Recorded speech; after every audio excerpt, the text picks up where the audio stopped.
nous allons continuer notre tour d'horizon des facultés, cette fois-ci avec Thibaut Walter, qui est docteur de la faculté de théologie et des sciences des religions.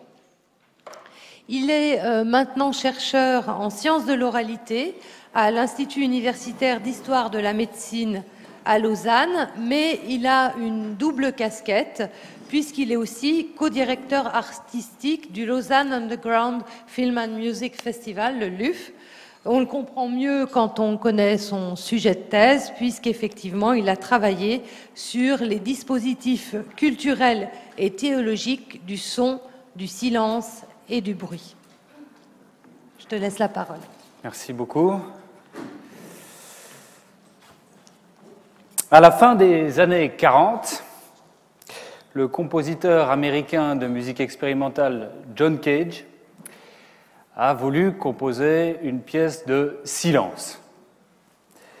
Pour composer cette pièce, il s'est dit que la meilleure des choses, ce serait peut-être d'expérimenter ce silence.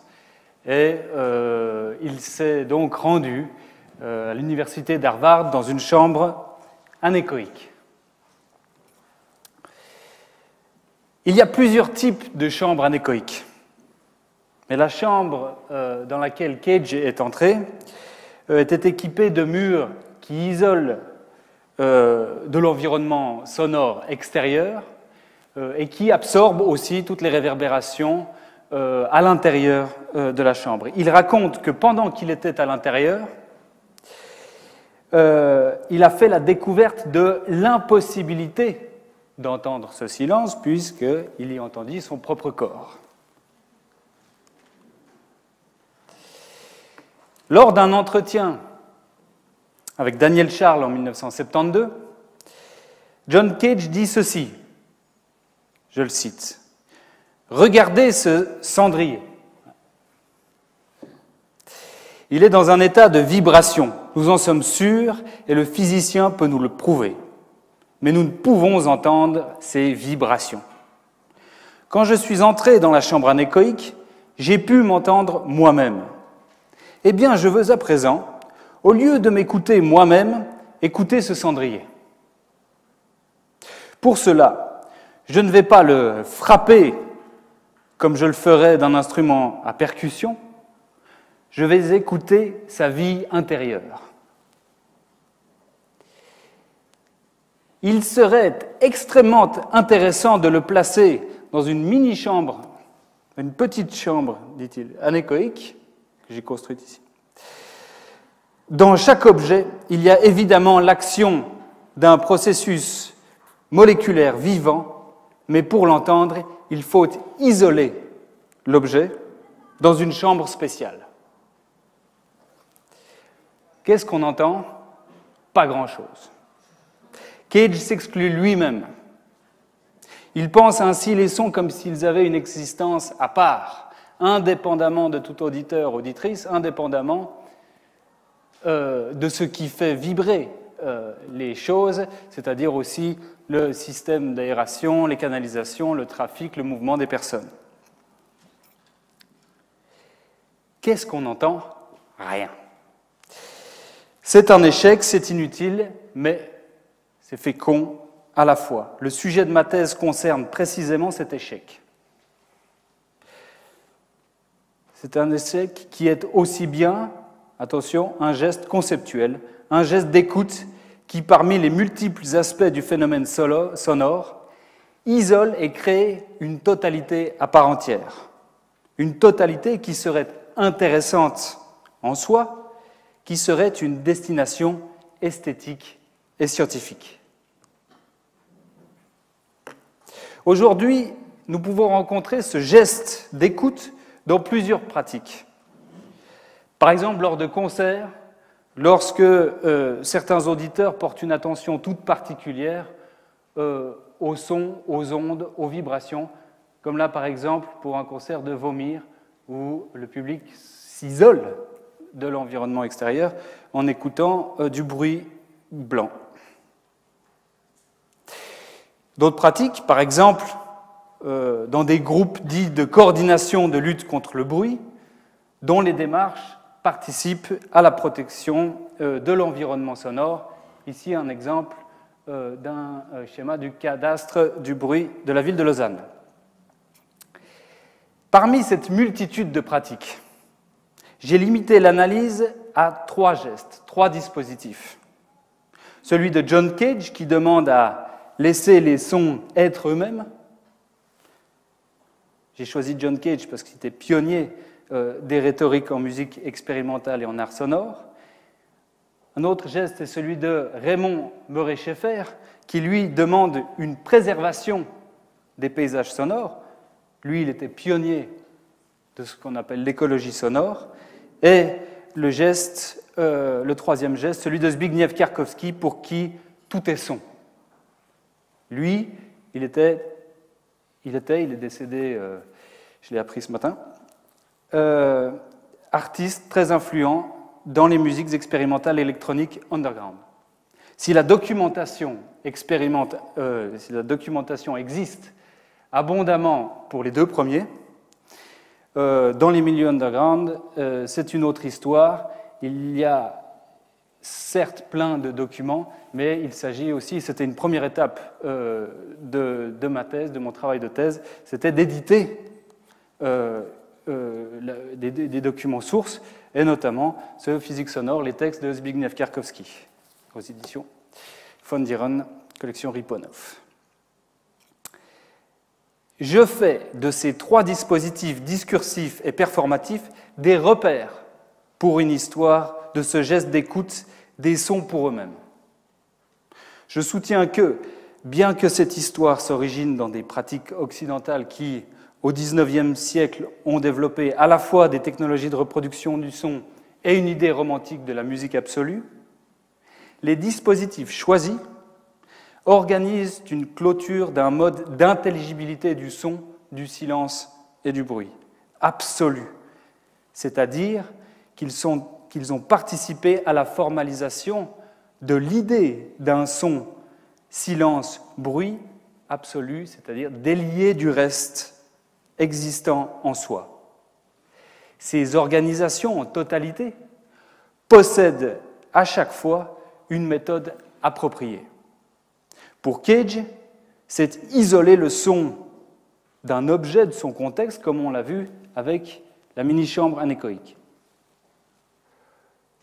Pour Schaeffer, il s'agit de se doter d'instruments de mesure pour objectiver les paysages sonores, ce qu'il appelle paysage sonore. Il a formé le terme d'ailleurs.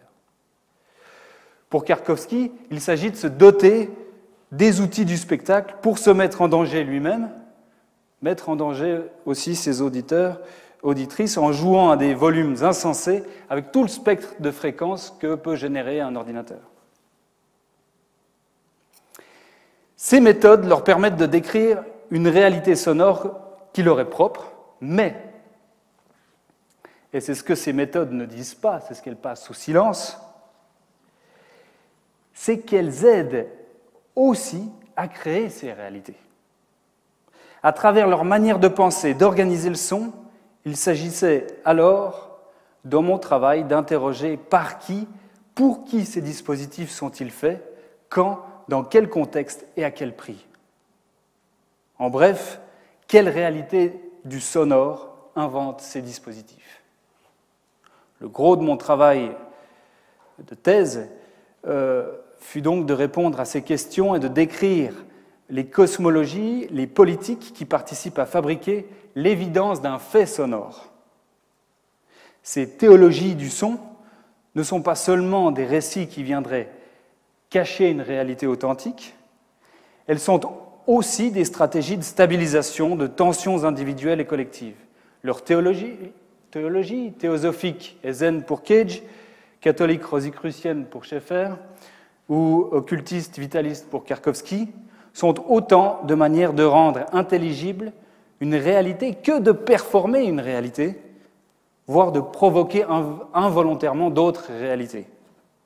L'analyse de ces dispositifs m'a amené à une conclusion en 2 niveaux, dont chaque niveau est concerné à la fois par l'invention formelle d'une écoute des sons, du son en lui-même, et qui, simultanément, cette invention, met de côté, et tout ce que met en fait de côté ce geste inventif. Donc pour le premier niveau, des conclusions, ce serait que son, silence ou bruit sont des actions, des impératifs d'écoute qui inventent des réalités sonores et par là même effacent les conditions socio-historiques de production de la personne qui demande d'écouter. Et que, deuxième niveau, cet effacement a participé dans les années 90 à l'émergence des sound studies qui viennent aujourd'hui conjurer la violence de ces gestes, des gestes de la musique et des musiques expérimentales. Je termine donc par un dernier mot à propos de ces sound studies. Ma thèse s'inscrit dans ces études émergentes dans le panorama académique. Un des indices de cette émergence, c'est qu'en Europe, en fait, c'est formé en fait, les Sound Studies en juillet 2012 avec l'Association européenne des Sound Studies à Copenhague. Que font ces études? Elles explorent le sonore et sa perception sous l'angle interdisciplinaire des sciences historiques, culturelles et sociales. Elles s'intéressent à la production matérielle et à la consommation de la musique, du bruit, du silence, du son, et aux manières par lesquelles ces production et consommation ont changé à travers l'histoire et dans différentes sociétés. Elle s'intéresse aussi à l'histoire des pratiques de connaissance du son, histoire des pratiques de connaissance de l'écoute, ça va de la musique, de la musicologie, à l'acoustique, psychoacoustique. Ces pratiques investiguent nos interactions sonores quotidiennes, mais aussi nos pensées du son. Je ne sais pas si vous vous êtes déjà posé la question d'où venaient vos oreilles, comment est-ce que vous écoutez, quels sons vous écoutez et quels sons vous n'écoutez pas, ou est-ce qu'une vibration peut être située historiquement. Je vous remercie de votre écoute.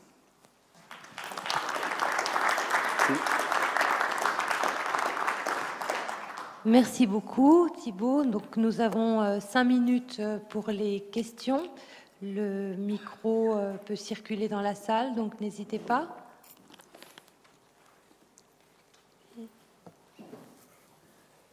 Oui, il y a une question là-bas. Oui.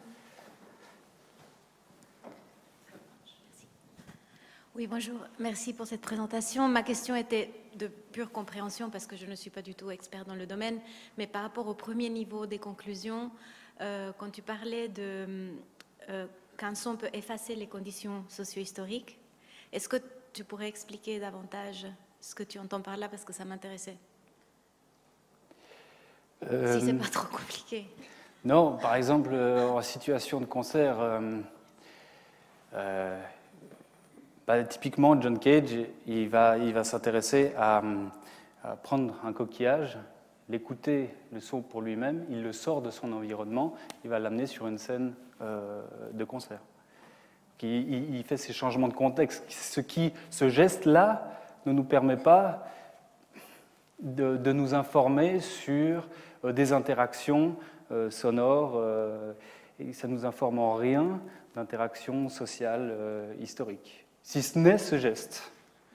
Mais justement, peut-être que ces études viennent pallier en fait ce que le geste d'extraction ou d'abstraction avait fait. Oui, une autre question là-bas.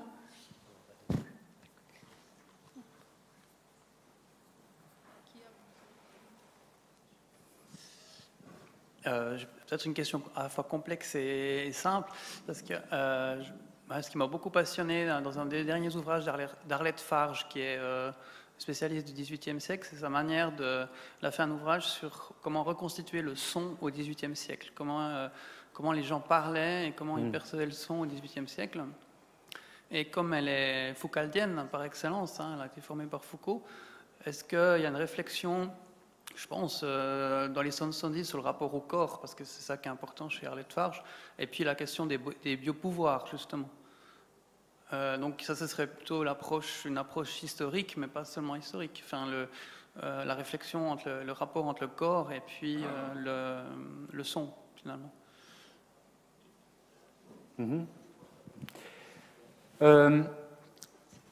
Là, ce qui m'a intéressé, c'est en fait, tout d'un coup, on est en train de s'intéresser au son. Peut-être qu'il y a eu un geste, par exemple celui de Murray Schaeffer, c'est un des premiers qui a considéré en fait le son dans l'histoire. Et c'est vrai que si on peut faire ce type d'études sur comment est-ce qu'on écoutait dans le passé, quand on sait qu'un La n'était pas le même à Paris qu'à Vienne, il y a des différences énormes de perception du son.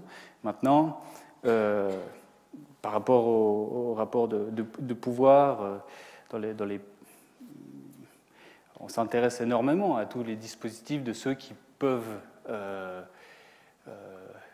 ceux qui gardent le silence comme signe d'autorité dans les prisons, ceux qui peuvent s'exprimer. Il y a des dispositifs carcéraux assez conséquents, puis tout, et c'est lié au son. Maintenant, ce que j'avais juste à dire, puisque je ne connais pas ces sujets que vous évoquez, c'est simplement que je pense qu'il y a eu, à un moment donné dans le XXe siècle, un geste qui a permis de faire cette relecture du passé en fonction du son, et en particulier des pensées du son. Donc on reste pas mal dans comment est-ce qu'on se représente le son, et voilà, évidemment qu'on est dans la sphère humaine. Et ce qui est intéressant, c'est que le son, ben évidemment, on ne sait pas ce qu'un écureuil entend. Évidemment, on peut parler en termes de signaux, on aura toujours une perception anthropocentrée, mais il y a aussi d'autres études comme Steve Goodman qui a envie de dire, mais tout cet évangélisme en fait des sound studies qui s'intéressent seulement à la sphère humaine et puis aux pensées du son, peut-être que en fait on doit s'intéresser d'abord au corps et puis à ce que en fait les bombes soniques de l'armée israélienne, quand elles disent que c'est moins grave que des vraies bombes et qu'on affecte des populations tout entières pour les mettre dans des situations de peur, d'affaiblir sur la durée des populations, là on peut. C'est pour ça que je disais que la vibration aussi, le phénomène physique du ondulatoire que l'humain appelle son, ben il peut être situé historiquement aussi. Mais j'ai essayé de répondre. Merci. Alors le temps des questions est écoulé. On va passer à la prochaine présentation. Merci beaucoup. Merci beaucoup. Merci.